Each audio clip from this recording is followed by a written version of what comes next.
Okay, so I arrived in Tokyo. I'm very jet lagged, but I gotta show this. They have vending machines which serve caffeinated drinks,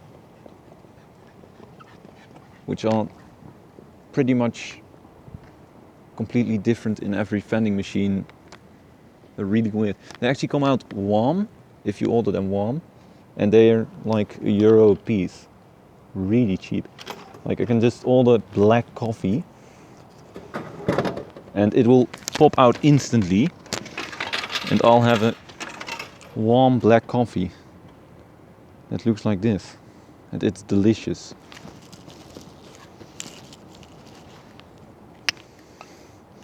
It's actually really good. Cheers.